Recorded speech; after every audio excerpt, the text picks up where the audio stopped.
Irmãos, bom dia. Bom dia. A paz do Senhor a todos. Eu pediria aos irmãos para abrir suas Bíblias, abrir a palavra de Deus. O tema da mensagem dessa manhã é Encontrando o Alto Refúgio. E nosso texto de introdução está em Salmos, capítulo 62, verso 6. Por favor, abram esse texto. Salmos, capítulo 62, verso 6. Deixa guardadinho aí.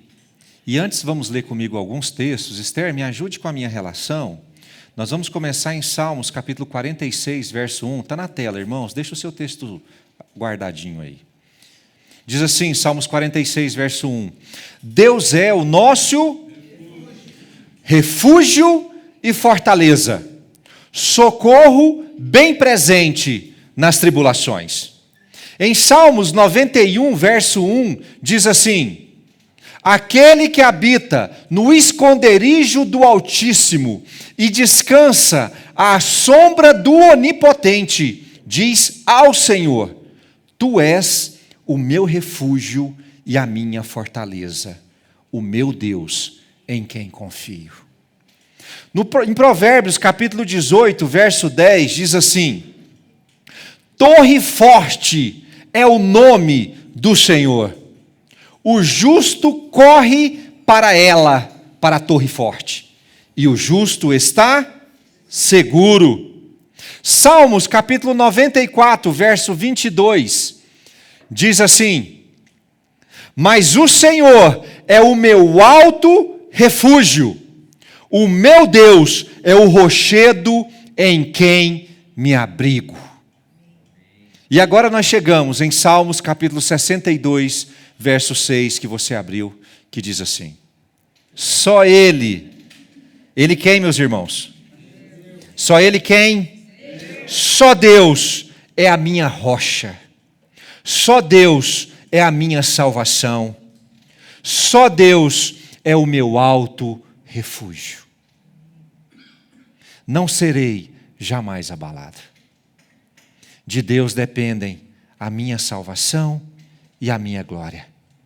Ele é a minha forte rocha e o meu refúgio. Deus é a minha forte rocha e o meu refúgio. Confie nele em todo o tempo, ó povo. Derrame diante dele o seu coração. E o salmista termina dizendo: Deus é o nosso refúgio. Amém, meus irmãos? Quem é o nosso refúgio? Deus é o nosso refúgio.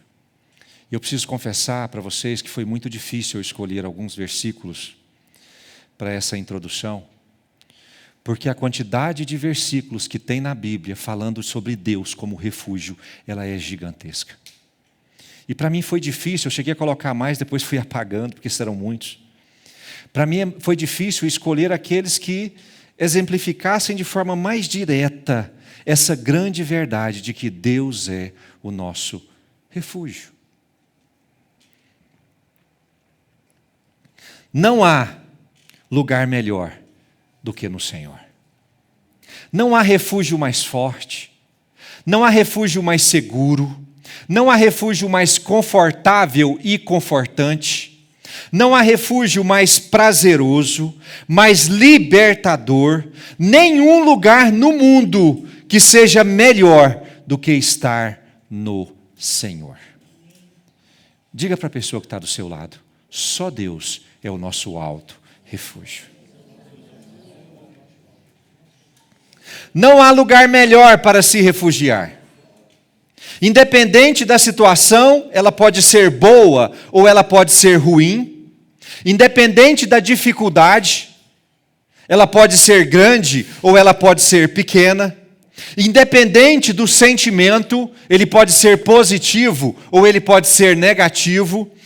Todos os que encontram esse refúgio, que é Deus, encontram paz para a sua alma. Só há um lugar seguro o suficiente onde nós encontramos paz. E esse lugar é no Senhor. Só Ele é refúgio suficiente. Mas você sabe o que é refúgio? O que é refúgio, irmãos?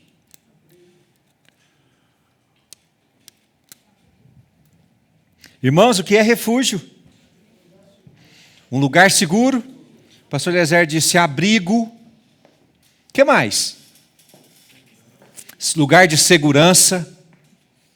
No dicionário, que é o pai dos inteligentes, refúgio é assim: lugar que serve para se esconder ou proteger de perigos, perseguições, intempéries. É um abrigo, um asilo. Ato ou efeito de se refugiar, fuga, retirada. Aquilo que serve de proteção ou consolo, amparo e conforto. Local onde animais ou pessoas encontram segurança.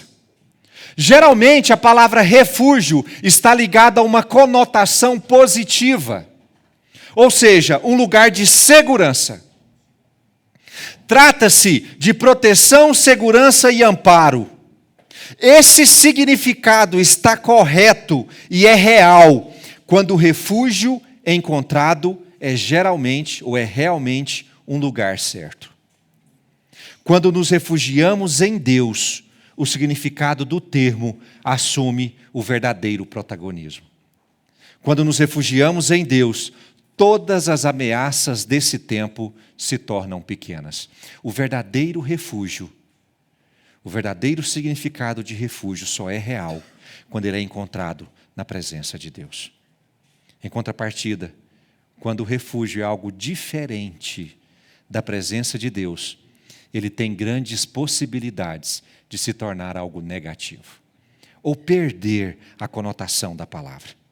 Quem enfrenta perigos diversos e emoções negativas e não encontra o verdadeiro refúgio, encontra os refúgios falsos, tem muita tendência em piorar a situação ao invés de melhorá-la.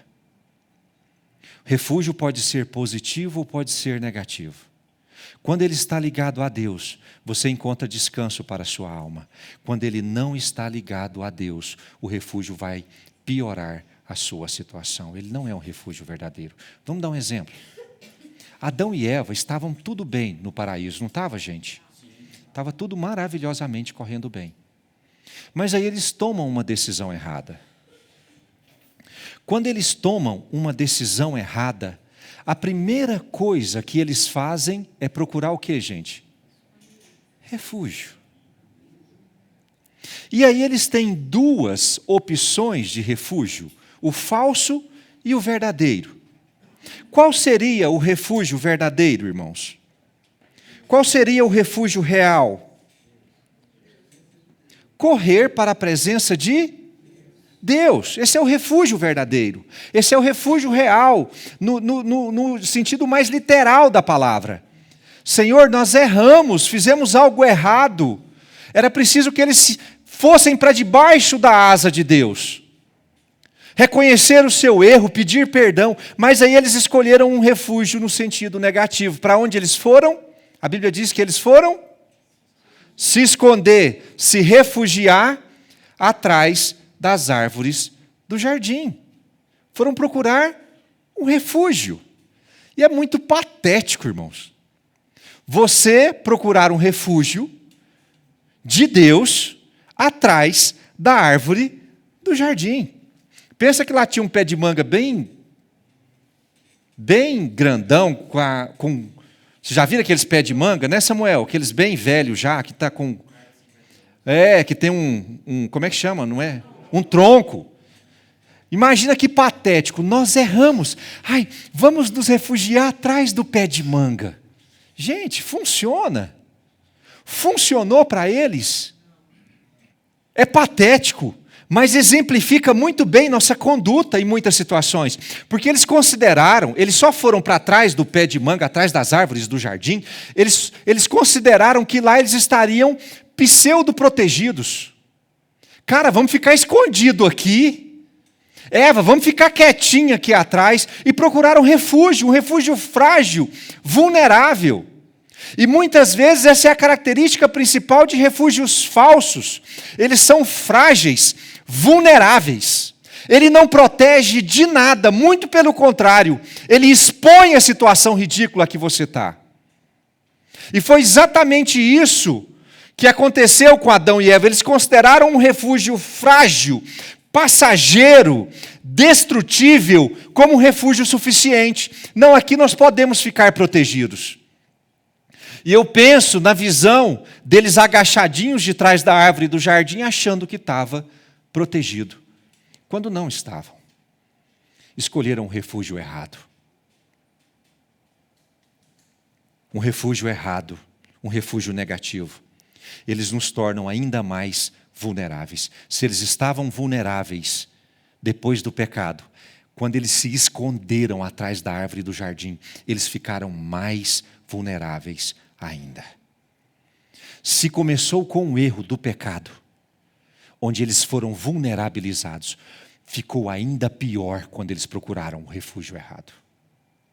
Todas as vezes que nós nos refugiamos em refúgios errados, a nossa situação se torna ainda pior. O verdadeiro e poderoso refúgio pode ser encontrado apenas em quê, irmãos? Só em Deus. Só em Deus. Não há outro refúgio. Ele é o nosso alto refúgio. Quem escolhe e esconde em refúgios errados está propenso a piorar a sua situação ainda mais. Está na tela, Jó capítulo 11, verso 20. Mas os olhos dos ímpios desfalecerão, sem que encontrem a única esperança deles será o que, irmãos? Morrer. Porque a situação vai piorando. Irmão, se você não encontra a presença do Senhor como seu alto refúgio, a tendência da sua situação é se tornar ainda pior. Por isso é muito importante identificarmos, se não temos feito o mesmo que Adão e Eva fizeram naquele dia. Substituir um refúgio eficiente por um refúgio frágil e volátil. Nós precisamos verificar se nós não temos, diante de situações, procurado refúgios que são fracos, voláteis, temporários, inúteis, e estamos piorando a nossa situação, ao invés de procurar o nosso alto refúgio e encontrar a verdadeira solução para a situação que nós estamos vivendo. Por isso eu quero usar um texto, abram para mim em Números, capítulo 35. Esse é o nosso texto base, eu vou ficar nele muito pouco, mas é o nosso texto principal hoje, Números 35, a partir do verso 16.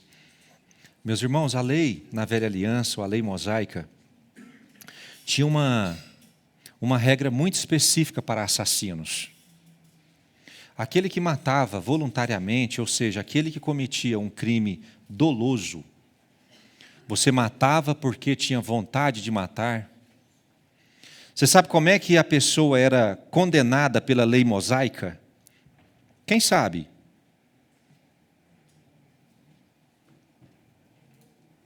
Como Deus julgava um assassino? Quem sabe? Com a morte. Se você matava alguém, pela lei mosaica, a família daquele alguém que você matou poderia reivindicar o direito de sangue e também te matar. E aquele que reivindicou o direito de sangue não seria julgado como assassino, ele estaria apenas reivindicando o seu direito de vingança. Nós sabemos que a lei mosaica era olho por olho, dente por...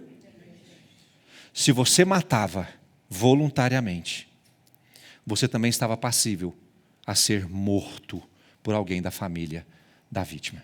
E em Números 35, verso 16, todos acharam aí, fala sobre essa lei que diz assim: mas se alguém ferir uma pessoa com instrumento de ferro e essa pessoa morrer, é homicida. o homicida será?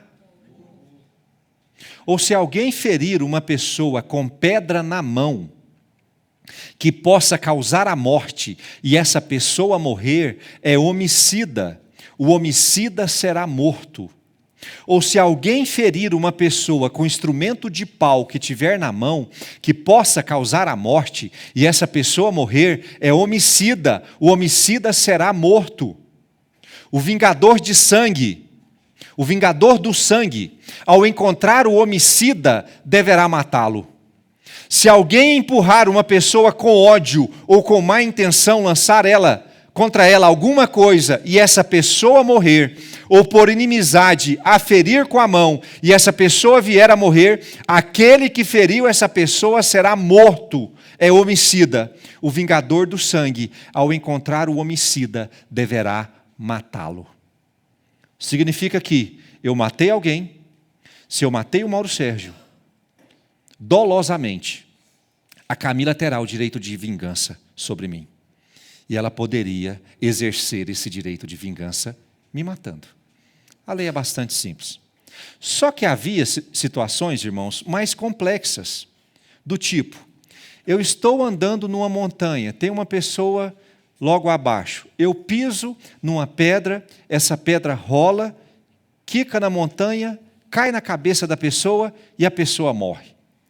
Eu tive intenção de matá-la, mas a pessoa morreu.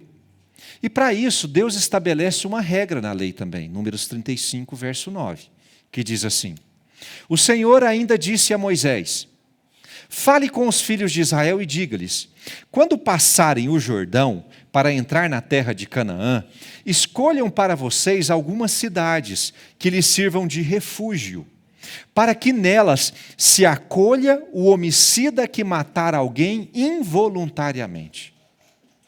Nessas cidades, o homicida poderá se refugiar do vingador de sangue, para que o homicida não morra antes de ser apresentado diante da congregação para julgamento. Essas cidades que vocês derem, serão 6 cidades de refúgio para vocês. 3 dessas cidades devem ficar deste lado do Jordão, e 3 devem ficar na terra de Canaã. Serão cidades de refúgio. Estas 6 cidades serão de refúgio para os filhos de Israel e para o estrangeiro, e para o que se hospedar no meio deles, para que nelas se acolha aquele que matar alguém involuntariamente. Se houver um assassino culposo, é esse o termo? Homicídio culposo, aquele quando não há intenção de matar, homicídio culposo. Quando houver casos de homicídio culposo, ou seja, alguém matou outro involuntariamente, Deus determinou que fossem criados centros, para que as pessoas que tivessem nessa condição pudessem se refugiar. Significa que, se eu matei alguém sem querer, eu deveria buscar refúgio nessas cidades. E Deus estabelece essas cidades de forma estratégica. Ele não pega uma cidade só, porque uma cidade só pode ficar longe demais das outras cidades mais distantes. Deus fala, olha, façam 3 da além do Jordão, e façam 3 em Canaã. 3 fora da terra prometida e 3 dentro da terra prometida. De forma estratégica, para que elas fiquem próximas das cidades que não são cidades refúgio. E Deus estabelece a regra ainda assim, Números 35, verso 24, diz assim: então a congregação julgará entre o matador e o vingador do sangue, segundo estas leis, e livrará o homicida da mão do vingador do sangue, e o fará voltar à sua cidade de refúgio, onde havia se refugiado. Ali ficará até a morte do sumo sacerdote, que foi ungido com o santo óleo. Porém, se em determinado momento o homicida sair dos limites da sua cidade de refúgio, onde tinha se refugiado, e o vingador do sangue o encontrar fora dos limites dela, se o vingador do sangue matar o homicida, não será culpado do sangue, pois deve ficar na sua cidade de refúgio até a morte do sumo sacerdote. Porém, depois da morte deste, o homicida voltará à terra da sua posse. Muito bem clara. Funciona assim, irmãos. eu matei alguém sem querer, automaticamente se estabelece o poder do vingador do sangue. Ele pode exercer sobre mim, de acordo com a lei de Deus, a vingança. Então, se eu matei alguém e matei sem querer, a primeira coisa que eu preciso fazer é buscar refúgio. E onde é que eu busco refúgio? De acordo com a lei de Deus? Na cidade refúgio. Eu preciso ir correndo, porque se eu for encontrado pelo vingador do sangue, ele pode me matar. Eu matei sem querer, mas já está estabelecido sobre ele o direito de vingança. Então eu preciso correr para a cidade refúgio. Dentro da cidade refúgio, o vingador de sangue não pode exercer o direito de vingança. Mas aí, eu vou passar pelo julgamento da congregação, geralmente pelos líderes das tribos, com a liderança do sumo sacerdote. No julgamento, se for considerado que eu não matei involuntariamente, eu matei porque eu quis matar, o que acontece? O vingador do sangue pode exercer juízo sobre mim e ele pode me matar. Mas se no julgamento ficar estabelecido que eu matei sem querer, homicídio doloso, culposo, quando não há intenção de matar, eu devo voltar à minha cidade de refúgio e ficar nela. Enquanto eu estiver nesse refúgio, o vingador do sangue não pode exercer sobre mim o direito de vingança. Entretanto, se em algum momento eu sair da minha cidade refúgio e eu for encontrado pelo vingador do sangue fora da cidade refúgio, o que ele pode exercer sobre mim? Vingança. Se eu deixar a cidade refúgio e me encontrar com o vingador do sangue, ele pode me matar. E não estará estabelecido sobre ele o direito de vingança. Ele só está exercendo juízo sobre mim.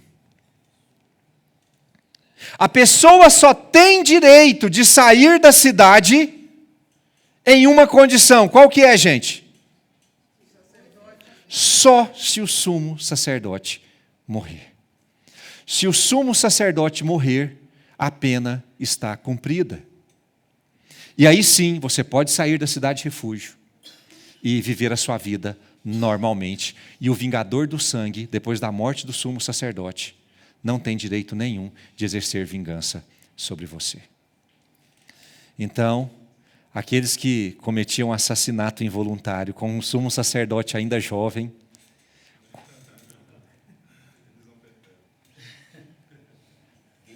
e geralmente o sumo sacerdote vivia muito.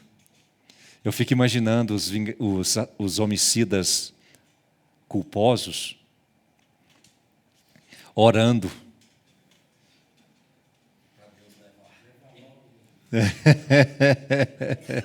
Orando pela vida do sumo sacerdote. Ou então aqueles que cometiam um assassinato um dia antes da morte do sumo sacerdote, vai ser sortudo assim lá longe, né? Depois do julgamento, né? Ficava pouco tempo. Mas ele só poderia sair da cidade de refúgio depois que o sumo sacerdote morresse. As cidades refúgios, meus irmãos, se tornaram grandes cidades, porque as pessoas passaram a ir para elas, e lá elas constituíam famílias, tinham filhos. Uma cidade de refúgio grande era Hebrom. Hebrom é justamente a capital de Israel antes de Jerusalém. Ou seja, as cidades refúgio se tornaram tão grandes que elas se tornaram imponentes. Hebrom era uma delas. Não se tratavam de simples povoados, eram cidades grandes. É interessante o que essas cidades significavam para aqueles homens. O que essas cidades significavam? Meus irmãos, elas significavam segurança? Ou elas significavam também punição? Irmãos, quando eu estava condenado a viver na cidade refúgio, ou seja, a congregação decidiu que o meu crime foi involuntário, o meu assassinato foi involuntário, A minha sensação era de alegria de poder viver na cidade, mas ainda vivo. Era de alívio ou era de tristeza? O que esse refúgio verdadeiramente significava? Porque fora dele eu estava condenado à morte, mas dentro dele eu estava condenado à prisão. Eu não sei, eu não consigo mensurar qual que seria, porque a gente não pode considerar a cidade refúgio um presídio igual é hoje. Porque você tinha vida social. Você poderia visitar outras pessoas dentro da cidade, você poderia ir ao comércio, você poderia se divertir. Ela não era um presídio. A gente não pode falar que a cidade refúgio é igual a um presídio, não é. Você se custeava, podia trabalhar, diferente do presídio, você só vive às custas, os outros que pagam. Você poderia sobreviver. Então não era um presídio. Agora eu não entendo a sensação daqueles que estavam condenados a viver nessa cidade. Dentro dela, segurança. Dentro dela, punição. Dentro dela, alívio. Dentro dela, renúncia. Se você cometia um crime involuntário de assassinato, você tinha que largar tudo para trás. Não havia tempo, porque o vingador de sangue poderia te achar. Você largava os seus bens, você largava a sua história, você largava até os seus filhos, a sua esposa. Eu preciso correr para a cidade refúgio, porque senão eu vou morrer. Eu não consigo mensurar que tipo de sensação era estar num refúgio desse. Eu não considero esse um alto refúgio, porque ele é dúbio em todos os sentidos. Ele traz alívio e traz tristeza. Ele traz segurança e traz punição. Era um refúgio frágil. Ele parecia que trazia segurança, mas se tratava de uma segurança sob um alto preço. Ao mesmo tempo que garantia a vida do homicida, ele também aprisionava. Era boa e ruim ao mesmo tempo. A grande maioria das pessoas que eram obrigadas a viver lá eram boas pessoas, não eram cidades de criminosos. Gente, a pessoa matou sem querer. Podia ser com você ou comigo. Eram boas pessoas. Não se tratava de um lugar ruim.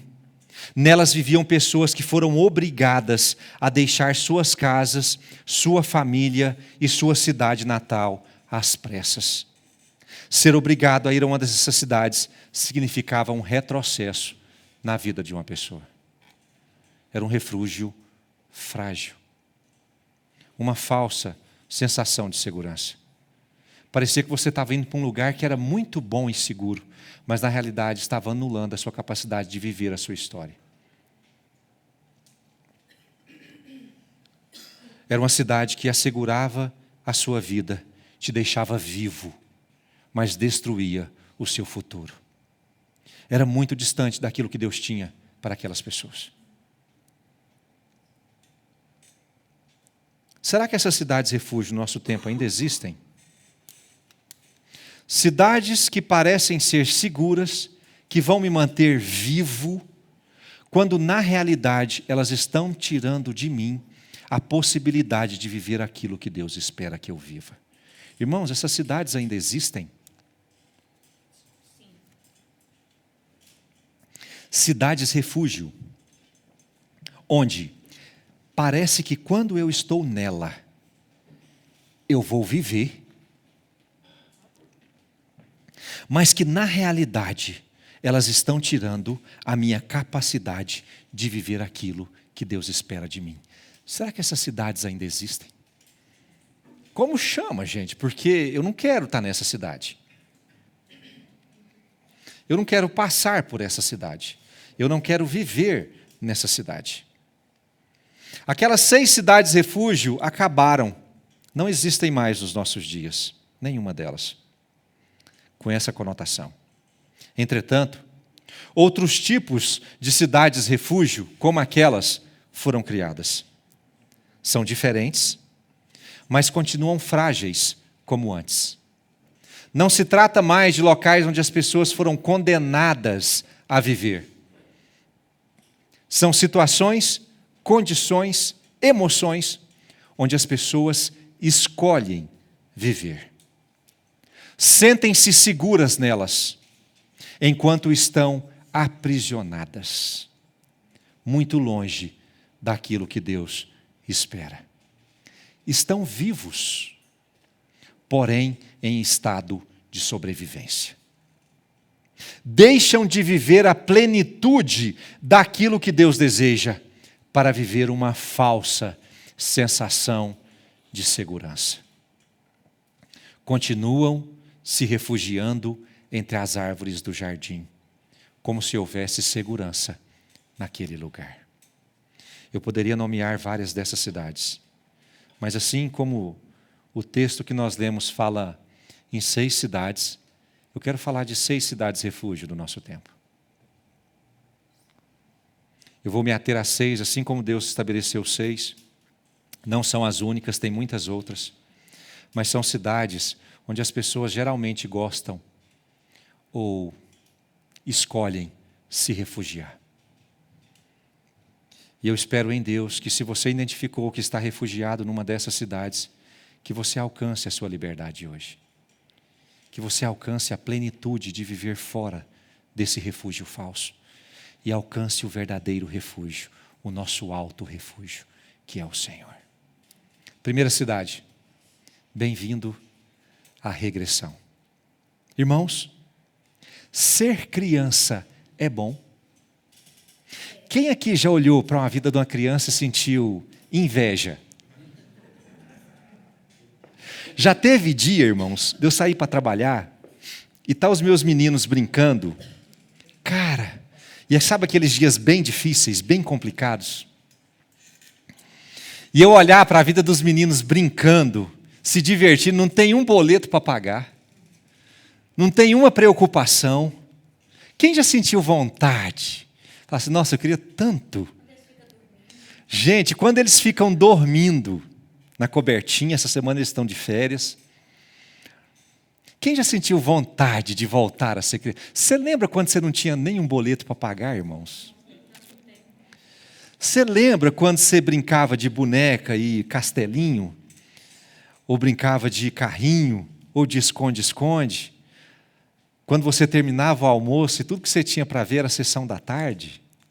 Ou brincar com os colegas, ou jogar bola na rua?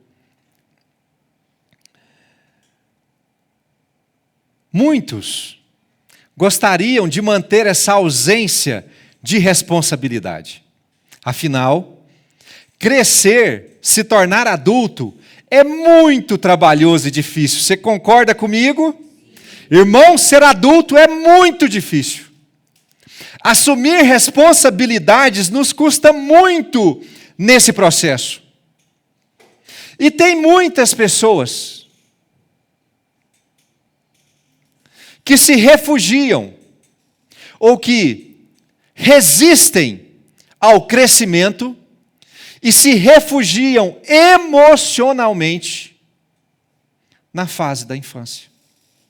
Ou seja, elas não crescem. Se aprisionam na infância eternamente. São adultos em idade, mas agem e reagem como se fossem eternas crianças. Estão refugiadas emocionalmente a esta fase da vida, incapazes de lidar com a vida adulta como ela exige. Pessoas que se refugiam na regressão ou na cidade da regressão, elas mantêm a mesma resposta que mantinham quando tinha 9 anos de idade. Diante dos desafios que a fase adulta impõe. Reagem com birra, fazem manha. O que mais, gente? Emburram. Você lembra quando você emburrava? Eu sempre fui emburrador. Não fui de brigar, de fazer escândalo, eu fui de emburrar. Eu era emburrador. Eu e a Fernanda, a gente brigava. Eu ficava o quê, bem? Semanas sem olhar na cara dela. Porque eu sou emburrador. Eu era emburrador, né, bem? Sim. Você sabe o que é isso? É atitude infantil.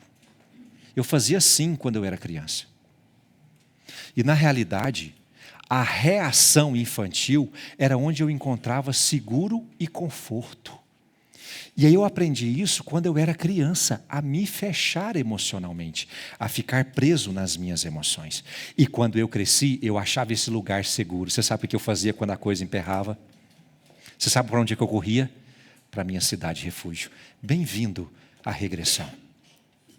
Tem gente incapaz de lidar com responsabilidades adultas, porque são emocionalmente presos às suas reações de criança. Irmãos, a fase adulta exige reações de pessoas adultas. Nós precisamos sair desse refúgio infantil. Tem coisas que você corresponde hoje às realidades da vida que são exatamente iguais à forma como você correspondia às realidades da vida quando você era criança. Acontece alguma coisa, você corre para a sua cidade de refúgio. Você sabe o que é esse refúgio? É frágil. Você acha que ele resolve o problema? O meu nunca resolveu. Resolveu bem? Torna ainda pior. Tornam ainda piores os problemas. Porque fase adulta exige resposta de homens adultos. Se nós estamos presos na cidade de refúgio da infância, nós precisamos abrir mão desse refúgio. Saia de trás da árvore.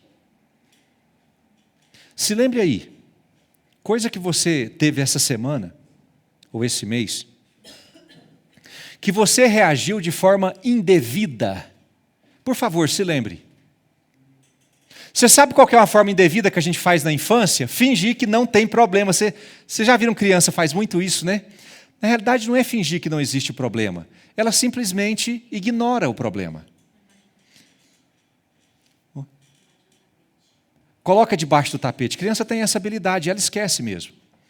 Isso é uma atitude infantil. Bem-vindo à regressão. Ou seja, eu me escondo na minha incapacidade de resolver o problema. Isso é atitude infantil. Esse é um refúgio muito frágil, porque a vida adulta mantém as suas exigências de adultos. Quem se refugia nessa cidade não consegue lidar com as emoções de ser adulto plenamente. Meus irmãos, nós precisamos interagir com esse tempo como pessoas adultas. Saia do refúgio da infância. Se lembre aí, se você está reagindo aos seus problemas da mesma forma que você reagia quando você era pequeno, quer dizer que você está emocionalmente refugiado na sua vida de criança. Em 1 Coríntios capítulo 13, verso 11, diz assim: quando eu era menino, eu fazia o quê, meus irmãos? Falava como menino, sentia como menino, pensava como menino. Quando cheguei a ser homem, eu desisti das coisas próprias de menino.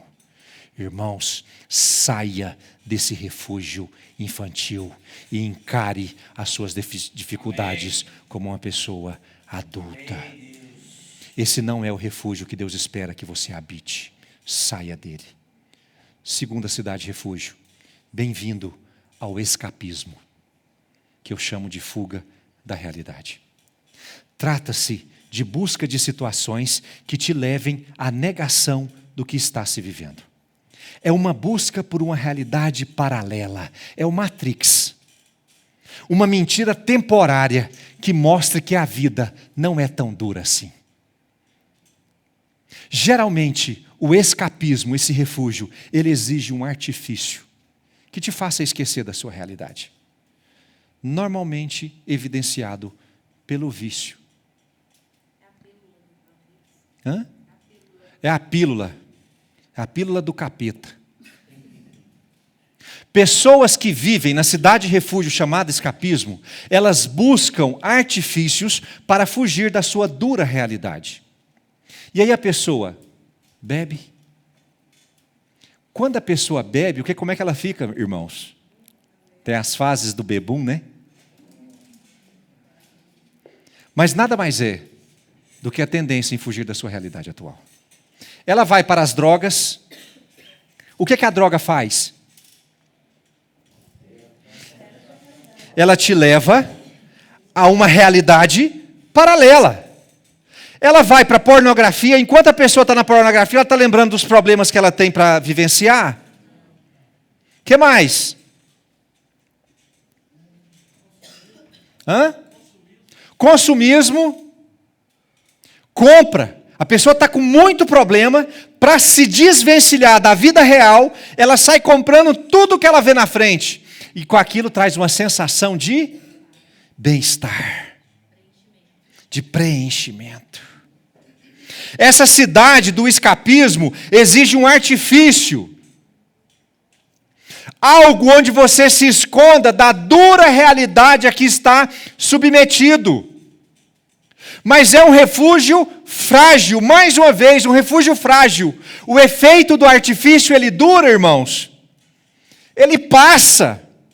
E a realidade se apresenta de forma ainda pior. E aí você tende a buscar mais aprofundamento na cidade refúgio. Você precisa estar mais dentro dela, aí você bebe mais, você se vicia mais, você compra mais, você se afunda mais na pornografia. Buscando refúgio. Eu preciso buscar algo que me tire dessa dura realidade. Algo que faça essa sensação que eu tenho sumir. É um refúgio. Bem-vindo ao escapismo. 1 Tessalonicenses capítulo 5, verso 5 diz assim: porque vocês todos são filhos da luz e filhos do dia. Posso ouvir um amém? Amém. Nós não somos da noite e nem das trevas. Assim, pois, não durmamos como os demais. Ele está falando, irmão, que não é para você nunca mais dormir na vida, é para você ficar só acordado. O que ele está falando? Ele está falando de um estado de inconsciência. Ele está falando de você dormir para a sua realidade, de você buscar uma realidade paralela, se desligar da sua realidade atual. Não durmamos como os demais, pelo contrário, vigiemos e sejamos o quê? Sóbrios. Ora, os que dormem é de noite que dormem, e os que se embriagam é de noite que se embriagam. Nós, porém, que somos do dia, sejamos sóbrios, revestindo-nos da couraça da fé e do amor, e tomando como capacete a esperança da salvação. Irmão, saia dessa cidade maldita, não vai resolver o seu problema. Liberte-se. Liberte-se. Terceira cidade, bem-vindo à zona de conforto prejudicial ou acomodação. Crescer, evoluir é bem difícil. Costuma custar bastante de quem assim deseja. Muitos vão se esconder no status quo e não ousarão tomar atitudes de mudança. Irmão, mudar é difícil. Buscar uma nova fase é complicado. Muita gente vai estacionar no que tem agora, para não correr o risco de ter mais trabalho tentando algo novo. Estão paralisados pelo medo do novo. Medo de tentar, medo de errar, medo de se perder, medo de se esforçar. Evitam riscos e só tomam novas direções sob absoluto senso de controle. Não querem nada novo, repudiam o novo, não querem fase nova. Rapaz, o que eu estou vivendo aqui está bom demais. Para que eu vou querer ficar mexendo com trem novo, com fase nova? Isso dá muito trabalho. Mais uma vez, nós temos um refúgio frágil. Como cristãos, nós somos forçados a rápidas adaptações num mundo tão acelerado. Deus exige de você mudanças bruscas e abruptas. Tem gente que é tão ligado na zona de conforto que demora décadas para mudar algo que Deus está pedindo para que seja mudado agora.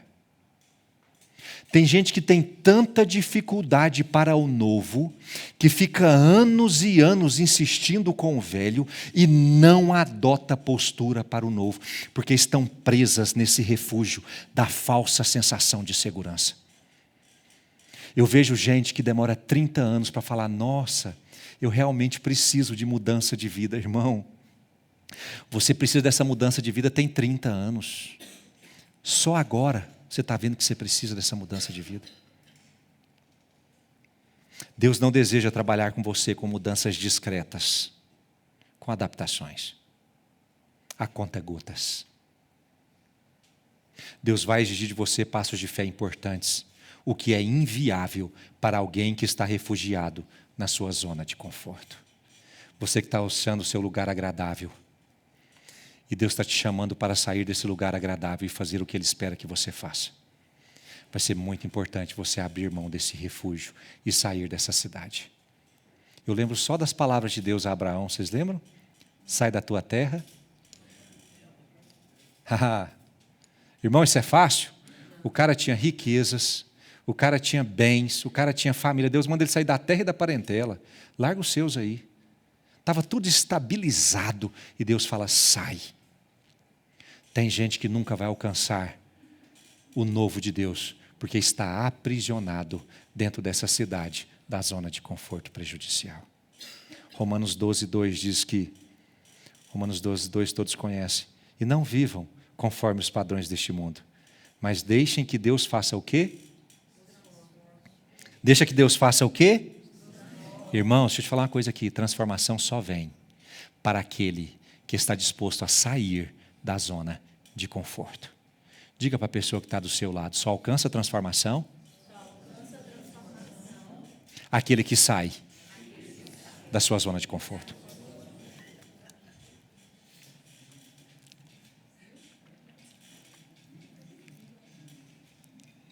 Mas deixem que Deus os transforme pela renovação da mente, para que possam experimentar qual é a boa, agradável e perfeita vontade de Deus.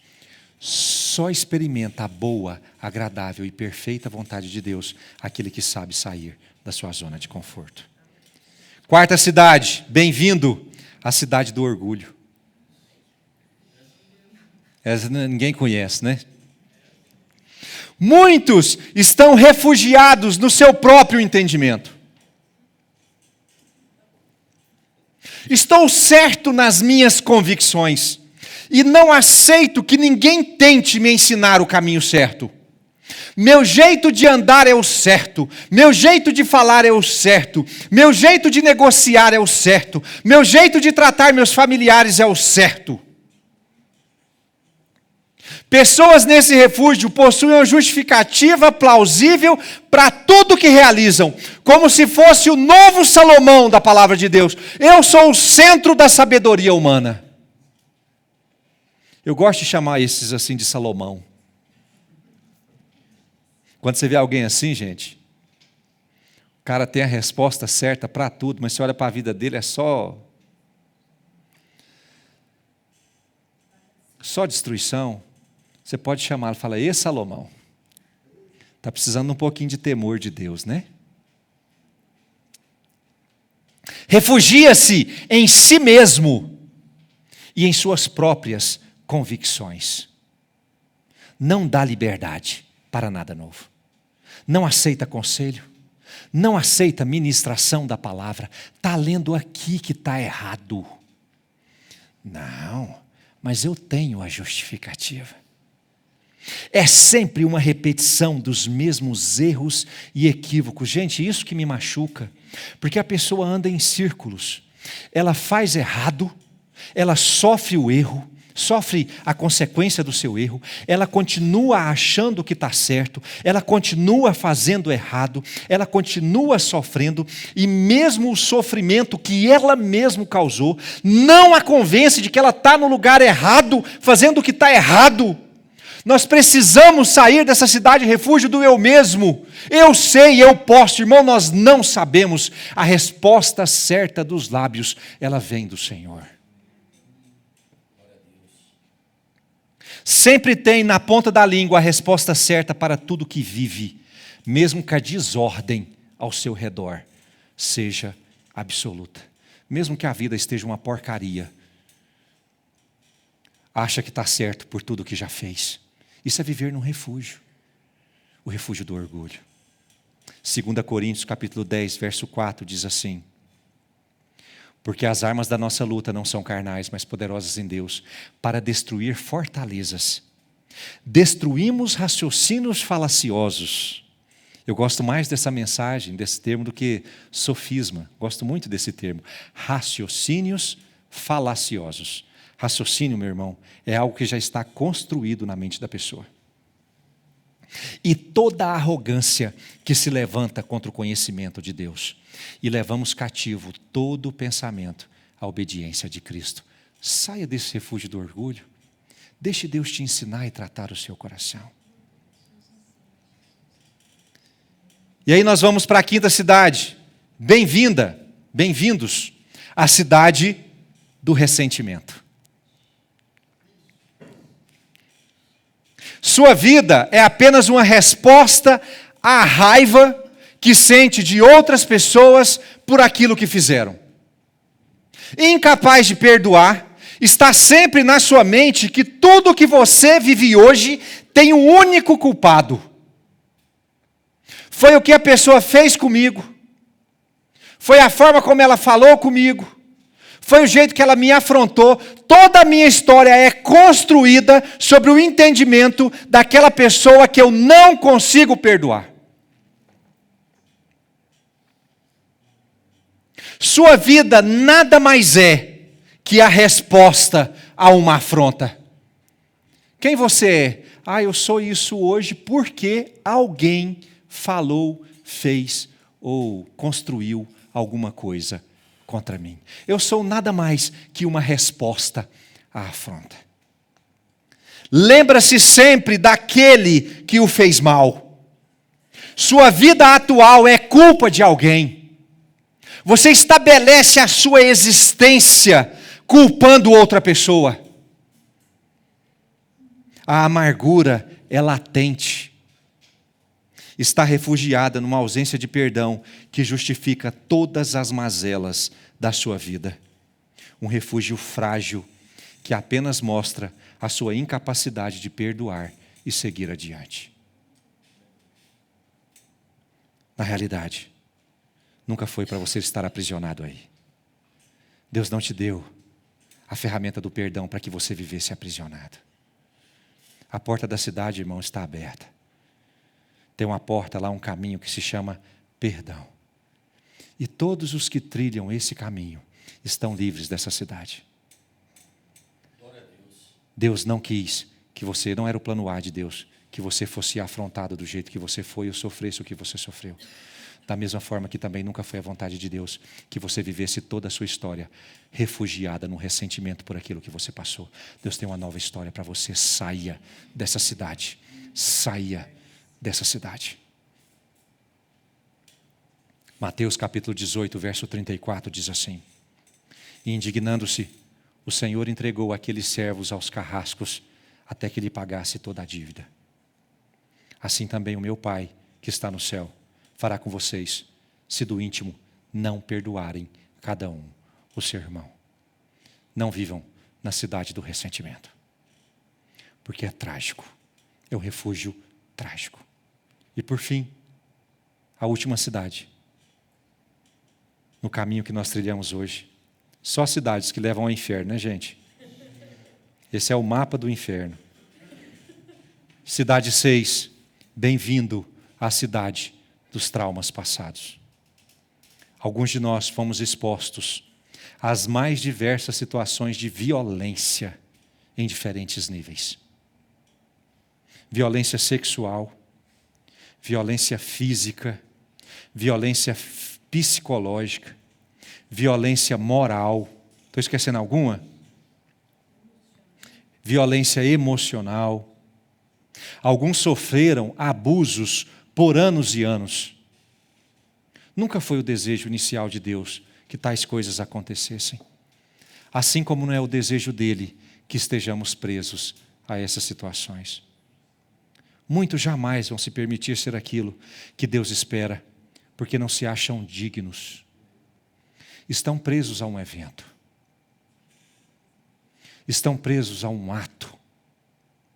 Um trauma. E eu não tiro absolutamente de você a justificativa, porque eu sei que foi muito doloroso para você. Eu sei que você sofreu angústia, humilhação, desonra.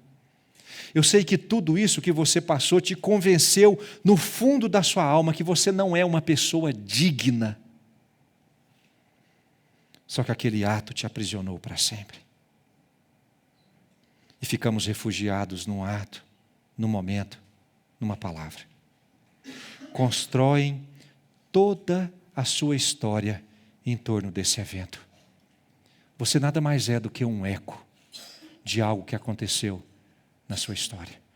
Você está refugiado nesse passado. Não se permite jamais viver aquilo que Deus tem para se viver. Estão refugiados no seu triste passado, presos num loop eterno de dor e sofrimento. A dor se torna a sua identidade. Você nada mais é do que a resposta daquilo que aconteceu a você. Se torna um refúgio. Você está preso. Isso ocorre com frequência também, em situação de perda de entes queridos. Eu botei esse parênteses aqui, porque nós temos vivido situações assim. Nesse ano, muitas pessoas da nossa congregação perderam entes muito queridos. Pastora Sayonara, pastor Eliezer, Bené, Narciso, a Amanda, a Juliana, a Esther, agora muito recente. Quem mais perdeu ente querido esse ano? Nós temos casos de perda de entes queridos muito próximos. Tem pessoas que um evento de perda, ela se torna improcessável. Ela se torna insuportável. A pessoa nunca mais volta a ser a mesma depois daquela situação de perda. Ela se refugia na sua dor. Eu já contei esse exemplo aqui. Quem conhece o jogador Adriano da seleção brasileira? O Imperador. É Imperador que era o nome dele? É o Imperador. O Adriano perdeu o pai. Estava no auge da carreira. Depois que ele perdeu o pai, nunca mais ele voltou a ser a mesma pessoa. Tudo desmoronou. Ou seja, ele ficou preso num evento. Ele se refugiou num evento. Eu sei que a dor muitas vezes é tão intensa que a gente dá a ela essa propriedade dela nos aprisionar a um ato, um evento. Mas o Senhor está te chamando hoje, meu irmão, você sair dessa cidade de refúgio.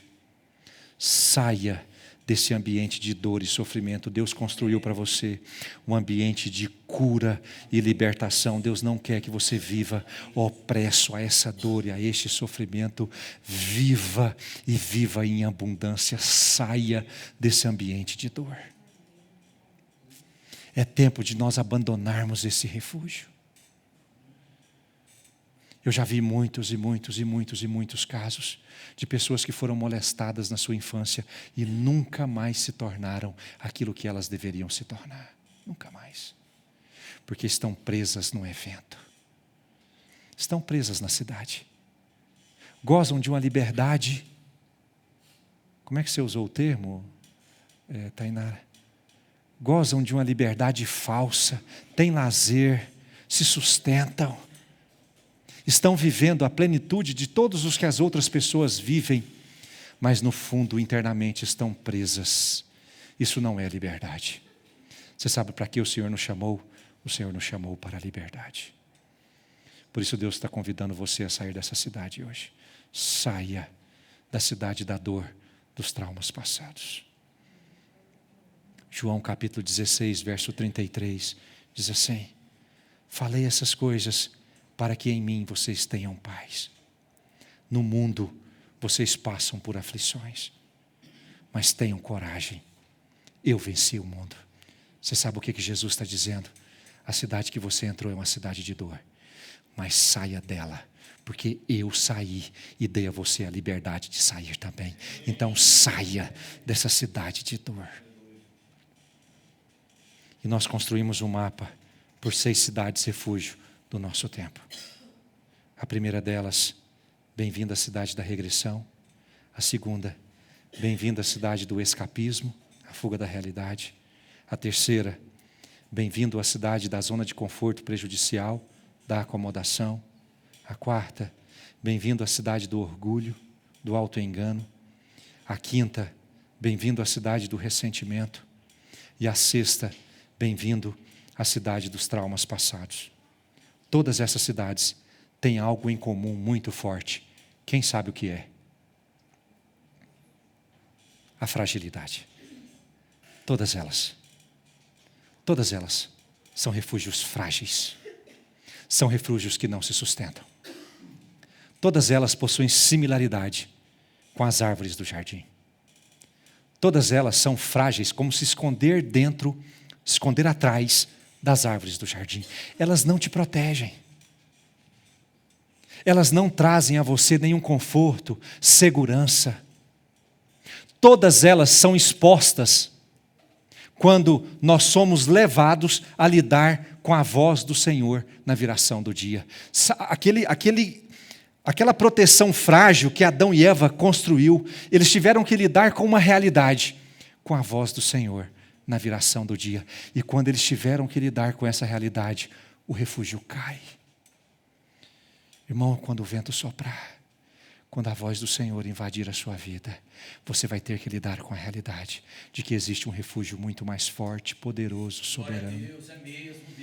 Algo que você pode saia de trás dessa árvore e venha se encontrar com o verdadeiro e alto refúgio, aquele que pode te trazer a verdadeira segurança. A voz do Senhor, na viração do dia, ela nos expulsa do refúgio frágil e nos atrai para o refúgio verdadeiro. Eis que a voz do Senhor está neste lugar hoje, te chamando para que você venha até Ele.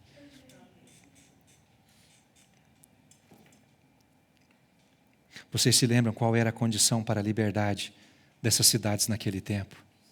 Qual que era a única condição? Eles não podiam sair da cidade de refúgio, estavam presos a ela. Mas havia uma condição onde eles podiam ser livres da cidade. Qual que era? A morte de quem? Da morte do sumo sacerdote. Irmãos, nós temos sumo sacerdote. Irmãos, nós temos sumo sacerdote. E o nosso sumo sacerdote também morreu. E ele morreu para que você tivesse vida e abundância. Ele morreu para que você pudesse ter liberdade de sair dessa cidade, para que você tivesse autoridade de sair dessa cidade. Em Hebreus capítulo 7, verso 26, olha o que o escritor da carta aos Hebreus diz. Porque nos convinha um sumo sacerdote como este, santo, inculpável, sem mácula, separado dos pecadores e exaltado acima dos céus, que não tem necessidade, como os outros sumos sacerdotes, de oferecer sacrifícios todos os dias, primeiro para os seus próprios pecados, depois pelos pecados do povo. Porque Jesus fez isto uma vez por todas, quando a si mesmo se ofereceu, porque a lei constitui homens sujeitos a fraquezas, como sumos sacerdotes, mas a palavra do juramento, que foi posterior à lei, constituiu o Filho perfeito para sempre, um sumo sacerdote perfeito, com sacrifício eficaz. Não, glória a Deus, de você está fraco. Nós temos sumo sacerdote perfeito e eficaz para sempre. E em Hebreus capítulo 9, está na tela, diz assim: quando porém Cristo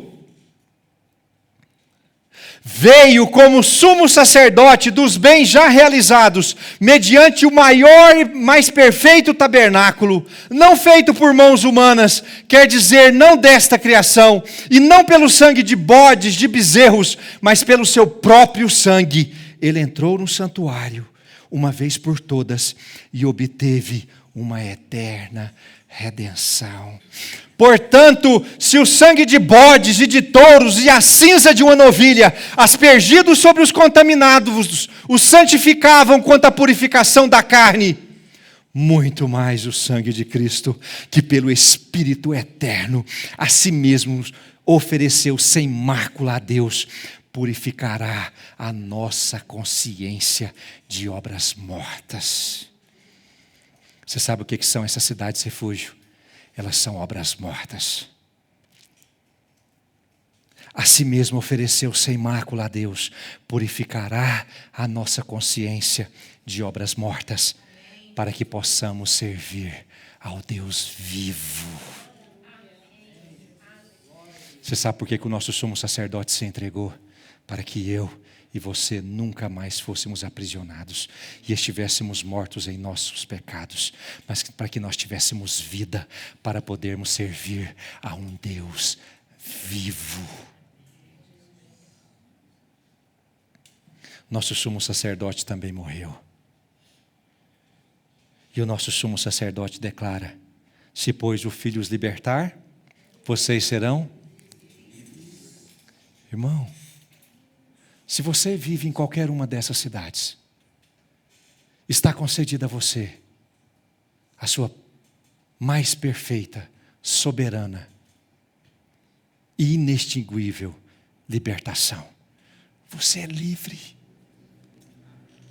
Você que está preso na sua infância, você que está preso no seu orgulho, você que está preso no seu trauma passado, você que está preso no seu ressentimento, em todas as coisas que você pode ter se aprisionado, o Senhor decretou sobre você a sua libertação. Se você está preso nos vícios, você não precisa mais ficar nessa cidade, você pode sair pelas portas, porque o sangue de Jesus pagou um alto preço para que você tivesse a liberdade de poder ser livre de novo. Saia da cidade. Eu não estou aqui falando da boca para fora como só estivesse te dando um conselho, não. Irmãos, foi decretada a sua libertação. Eu imagino, quando chegava a notícia nessa cidade refúgio da morte do sumo sacerdote, Fábio, era para todo mundo ficar de luto. O sumo sacerdote morreu. Mas um monte de gente se festejava e se alegrava e dava pulos de alegria e gritava: eu estou livre. E dessa mesma forma hoje, irmãos, não é tempo de luto e dor. Deus estabeleceu a nossa libertação. Então glorie-se no Senhor e declare: eu estou livre em Jesus. É tempo de libertação. Nós não podemos continuar vivendo aprisionados, tristes. O nosso sumo sacerdote se entregou num ato único e definitivo para que nós estivéssemos e vivêssemos livres. Saia dessa cidade, em nome de Jesus. Saia dessa cidade, em nome de Jesus. Saia dessa cidade. Não há outro refúgio como ele. Seguro, confortante, libertador. Por isso ele nos convida hoje a abandonar esse refúgio frágil que estamos vivendo e nos refugiemos nele. É tempo de sair da cidade em que me encontro. Sair de trás das árvores do jardim e me encontrar com o meu alto refúgio, o Deus da minha salvação. Só Ele é o nosso alto refúgio. Só nele nós podemos repousar verdadeiramente. Só nele nós podemos encontrar a verdadeira libertação. Você que tem procurado uma paz momentânea, temporária, em tantas cidades, saiba que só fora dela, em Jesus, você vai ser capaz de encontrar o alto refúgio. Saia do baixo refúgio e venha encontrar em Jesus o alto refúgio. Anjos te louvam, os anciãos se prostram.